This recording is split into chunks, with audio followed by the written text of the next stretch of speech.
Your Majesties, welcome back to the channel. Thank you so much for always returning. Thank you so much for your show of love. Thank you so much for all that you do for this community to keep growing. Hope you're well in all your ways, Your Majesties, and you're loving yourself and others like always. All right, today I would want us to go back a bit to the Berlin Act of 1885, where this whole thing started, where the country of Africa was divided into segments and where borders was created for us. All right, the African people never had wake up and say, okay, we want borders. Prior to 1885 conference, Berlin conference, there was free movement around. People could go here and there, trade. There was no restriction. But after that conference, Europe, these whole countries sat down and make the decision. All right, Your Majesties, they decided that they are going to have segments for themselves. Like Africa was divided and shared like bread among the European governments and America, among the European countries and America. You get the point. There are lots of countries that sat down and decided that they are going to share the African continent amongst themselves. They are going to have leadership. And to them, when you talk about this 1885 Berlin Conference, they keep saying, oh, that was where they abolished slave trading. But still, after that conference, slave trade keep going. It never stopped. They keep doing it. They just came out and said they are going to stop it. Think, oh, we are doing Africa something good. There will be no slave trade anymore. We are not going to sell their people anymore. Okay, they keep doing it. And up until today, they do it either directly or indirectly. They do these things. Then what baffles me when I was reading this act, when I was reading it, what baffles me was when they sat down and they said, in the name of God Almighty. This whole country, Russia included, for some of you who are not aware, Russia was present where this division was done, where they had this conference and made all this, all the things they did. Russia was there. And that's why I think I keep saying this, that Russia was part of this game from the beginning. And this is the pain that most Africans have up until today. Oh, Russia is not a good people. They are not people to even work with. This is what they did to us. There is no doubt. There is no argument. Yeah, Russia was present during this conference. So there are a lot of secrets that Russia is aware of. There are things that Russia is aware of. Now, amongst all the countries that were present during this conference, Russia is the only country right now coming out and telling the melanated people who they really are. Telling the melanated people their secrets. Remember, Putin just going in, coming out and showing the melanated people that, oh, Yeshua was really melanated person. These pictures were just hidden. And they decided to start changing the colors to white.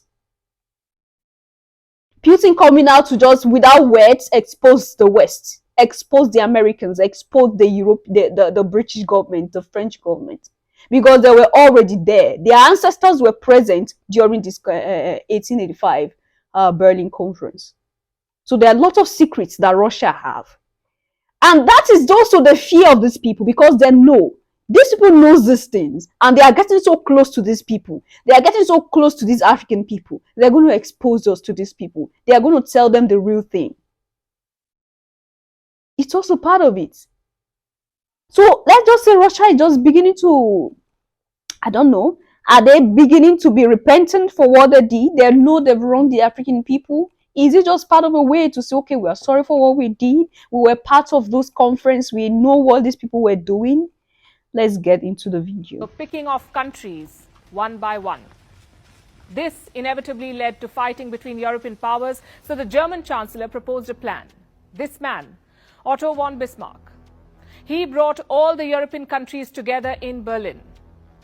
In 1885, these countries signed the Berlin Act. It formalized the Scramble for Africa, and the logic was quite simple. Instead of fighting each other, let's carve up the continent. Each country gets its own colony. And no, the Africans were not consulted. In the 1880s, almost 80% of the continent was ruled by the locals, kings, sultans, and tribal chiefs. By 1900, it was flipped. Around 90% of Africa was colonized by Europe, and Niger was part of this. In 1899, 2 French officers were put on the job. Captain Paul Vollet would lead this mission, and his second in command was Julien Chanoine. Both men had one thing in common: their bloodlust. They set off from Dakar in Senegal. Their job was this: explore Chad and Niger, gather local intelligence, reach the Sudan and return. Basically create this ribbon of French territory, from Senegal in the west to the Sudan in the east. Captain Vollet had a reputation. He led the French conquest of Burkina Faso in 1896. He was ambitious and brutal. His expedition to the Sudan is called many things: the Killer Trail, the African Apocalypse, the Heart of Darkness. Gives you an idea of what went down. It was one of the most violent and bloody episodes in colonial history, not just in Africa, but the whole world. Vollet's mission was not well funded, so at the first village he reached, he demanded porters. He needed people to carry things. When the locals denied, he razed the entire village. Around 100 people wiped out. It was a sign of things to come. Vollet often refused to feed his camp followers. When they complained, he killed them. Men, women and children were bayoneted to death. Not shot, bayoneted, because Vollet wanted to save bullets. Such massacres followed him everywhere. It was so bad that word reached the French government in Paris. Vollet's own soldiers were horrified by the violence. Your Majesties, that's explained further to what we are talking about. You know what after I saw this and I did some research behind this thing, and the question that keep lingering in my mind is, these are the people that brought Christianity to us. These are the people that came and told us we never knew the Creator, we don't have any connection with Him. These are same people. Mind you, these are same people. Because that was when they decided that the best way for them to get hold of us and get to control us better is through religion, through Christianity. This was even after the Islam have done theirs and have gone. So they came with their own. This is it, Your Majesties. It was after this conference that King Leopold's letter was written. The letter he read to the missionaries in the Congo. And not just the Congo, but the whole of the African continent. Because exactly what was in that letter was what happened in the continent and to our people.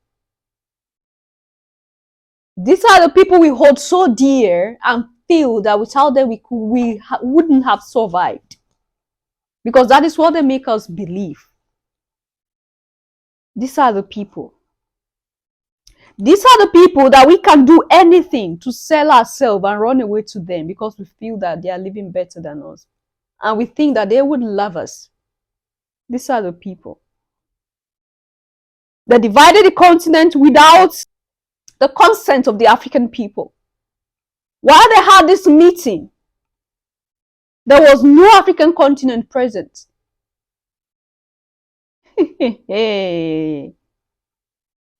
There was no African continent present.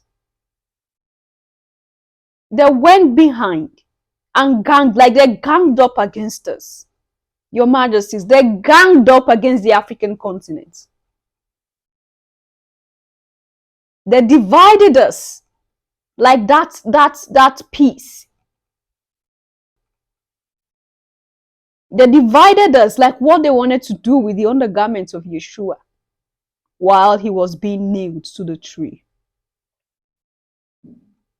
We were their bread. So they came and cut from us to eat and be full. And even up until when they are filled up, they are so addicted to eating us that till today, they can't still let us go. They are so addicted to eating us that they can't let us go, even when we want to kick them out so badly. They initiated tactics. They look for how to get sellouts. They look for how to tie some people that love money so much and use them to betray us. They keep doing that too. They know exactly what they are doing. And these are the same people that preach forgiveness. because they know that is the best way to get you.